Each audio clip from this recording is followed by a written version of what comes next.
Hello everyone, welcome to VS study.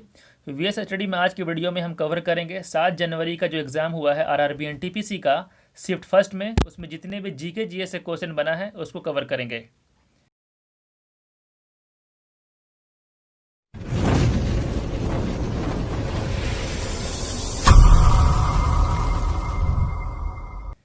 तो पूछा गया कि 2021 की ओलंपिक गेम कहाँ होगा।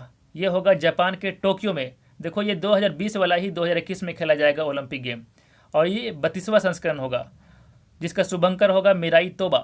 और 2021 की पैरा ओलंपिक भी जापान के टोक्यो में ही खेला जाएगा जिसका शुभंकर होगा सुमाइटी। और 2022 का जो विंटर ओलंपिक खेला जाएगा वो चाइना की राजधानी बीजिंग में, जिसका शुभंकर होगा बिंग ड्वेन ड्वेन। और 2022 का जो राष्ट्रमंडल खेल खेला जाएगा वो इंग्लैंड के बर्मिंघम में। और 2024 का समर ओलंपिक कहाँ होगा? ये होगा पेरिस में, फ्रांस की राजधानी पेरिस में।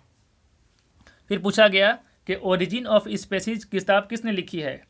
इस किताब को लिखा है चार्ल्स डार्विन ने। फिर पूछा गया था यूनिसेफ का हेड क्वार्टर कहाँ है। यूनिसेफ का हेड क्वार्टर है न्यूयॉर्क में। इसका फुल फॉर्म होता है United Nations International Children's Emergency Fund. United Nations International Children's Emergency Fund, इसकी स्थापना हुई थी 1946 में और प्रेजेंट टाइम में सदस्य देश है 192। फिर पूछा गया था कि एयर पोल्यूशन बॉडी के किस सिस्टम को अफेक्ट करता है। ये करता है रेस्पिरेटरी सिस्टम को। नेक्स्ट, क्लोरीन का एटॉमिक नंबर कितना होता है? क्लोरीन का एटॉमिक नंबर होता है 17 और एटॉमिक मास 35.5। फिर पूछा गया था पूमा का ब्रांड एम्बेसडर कौन है अभी, तो करीना कपूर है। अगर पूछा हुआ था एडिडास का ब्रांड एम्बेसडर कौन है, तो मानुषी छिल्लर है। फिर पूछा गया कि भारतीय राष्ट्रीय कांग्रेस के प्रथम मुस्लिम अध्यक्ष कौन थे, तो बदरुद्दीन तैयब जी थे। और भारतीय राष्ट्रीय कांग्रेस की स्थापना हुई थी 1885 में। संस्थापक कौन है? ए.ओ. ह्यूम और दादा भाई नौरोजी। फिर पूछा गया था कि असहयोग आंदोलन यानी नॉन कोऑपरेशन मूवमेंट कब से शुरू हुआ था। यह हुआ था 1920 से और 1922 तक चला, महात्मा गांधी जी द्वारा शुरू किया गया था। फिर पूछा गया था कि पहला परमाणु परीक्षण कब हुआ था। पहला परमाणु परीक्षण हुआ था 18 मई 1974 को। उस परमाणु परीक्षण का नाम दिया गया था स्माइलिंग बुद्धा। उस वक्त प्रधानमंत्री इंदिरा गांधी थी। और दूसरा परमाणु परीक्षण 1998 में हुआ। उस परीक्षण का नाम क्या दिया गया? दूसरा परमाणु परीक्षण का ऑपरेशन शक्ति। उस वक्त अटल बिहारी वाजपेयी प्रधानमंत्री थे। फिर पूछा गया कि तानसेन का मकबरा कहाँ है। तानसेन का मकबरा है मध्य प्रदेश के ग्वालियर में। तानसेन कौन थे? ये अकबर के 9 रत्नों में से एक थे जो कि संगीतकार थे, और इन्हीं की याद में तानसेन सम्मान दिया जाता है हर साल। 2020 में दिया गया पंडित सतीश व्यास को और 2019 में दिया गया था पंडित विद्याधर व्यास को। फिर पूछा गया कि WCCB का फुल फॉर्म क्या होता है। WCCB का फुल फॉर्म होता है wild life crime control bureau, जिसकी स्थापना हुई थी 2006 में और इसका हेड क्वार्टर है न्यू दिल्ली में। अगर पूछा है WBC, देखो WCCB और WBC में कन्फ्यूज़न है कि क्वेश्चन क्या पूछा गया है।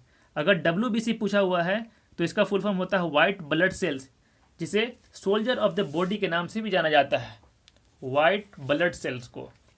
फिर पूछा गया था कि UNSC के अस्थायी सदस्य देश कितने होते हैं, तो 10 होते हैं और 5 अस्थायी सदस्य देश होते हैं। UNSC का फुल फॉर्म होता है यूनाइटेड नेशंस सिक्योरिटी काउंसिल। इसकी स्थापना हुई थी 1945 में। फिर पूछा गया था कि गांधी इरविन समझौता कब हुआ था। यह हुआ था 5 मार्च 1931 को, महात्मा गांधी और वायसराय लॉर्ड इरविन के बीच। फिर पूछा गया था बिहार के मुख्यमंत्री कौन है अभी। बिहार के मुख्यमंत्री हैं नीतीश कुमार। ये 7वीं बार मुख्यमंत्री बने हैं बिहार के, और राज्यपाल है फागू चौहान। फिर पूछा गया था कि रामनाथ कोविंद कौन सावें राष्ट्रपति बने हैं भारत के, तो ये 14वें राष्ट्रपति बने हैं भारत के। 13वें थे प्रणब मुखर्जी और 12वें प्रतिभा पाटिल थी। ये पहली महिला राष्ट्रपति बनी थी प्रतिभा पाटिल। और पहली महिला प्रधानमंत्री इंदिरा गांधी थी। पहली महिला मुख्यमंत्री सुचेता कृपलानी और पहली महिला राज्यपाल सरोजिनी नायडू। फिर पूछा गया था कि 2023 का एशियन कप फुटबॉल टूर्नामेंट कहाँ आयोजित होगा। यह होगा चाइना में। इससे पहले चाइना 2004 भी मेजबानी कर चुका है। 2019 का जो हुआ था एशियन कप फुटबॉल, वो UAE किया था, यूनाइटेड अरब ऑफ एमिरेट। उसमें चैंपियन बना था कतर, पहली बार चैंपियन बना था कतर, और उपविजेता रहा था जापान। फिर पूछा गया था कि झारखंड के राज्यपाल कौन है। झारखंड के राज्यपाल हैं द्रौपदी मुर्मू, मुख्यमंत्री हेमंत सोरेन। और झारखंड के पहला मुख्यमंत्री कौन थे? जब झारखंड बिहार से अलग हुआ था तो बाबूलाल मरांडी थे, और पहला राज्यपाल प्रभात कुमार थे। फिर पूछा गया था कि अजंता की गुफा कहाँ स्थित है। यह है महाराष्ट्र में। अजंता की गुफा को 1983 में यूनेस्को ने विश्व धरोहर घोषित किया था। यूनेस्को का फुल फॉर्म होता है United Nations Educational Scientific and Cultural Organization. इसका हेड क्वार्टर है फ्रांस के पेरिस में, और अभी प्रेजेंट में हेड है ऑड्रे अजोले। इसकी स्थापना हुई थी 1945 में। फिर पूछा गया था कि एनईएफटी का फुल फॉर्म क्या होता है। एनईएफटी का फुल फॉर्म होता है नेशनल इलेक्ट्रॉनिक्स फंड ट्रांसफर, और आरटीजीएस का फुल फॉर्म होता है रियल टाइम ग्रोस सेटलमेंट, और यूपीआई का फुल फॉर्म होता है यूनिफाइड पेमेंट इंटरफेस। फिर पूछा गया था कुचिपुड़ी किस राज्य का शास्त्रीय नृत्य है। तो ये आंध्र प्रदेश का है।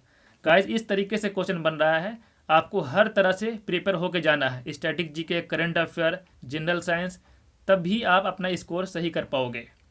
और मेरा एनालिसिस कैसा लगा जरूर कमेंट करके बताओ। मिलते हैं नेक्स्ट एनालिसिस में। Thank you so much.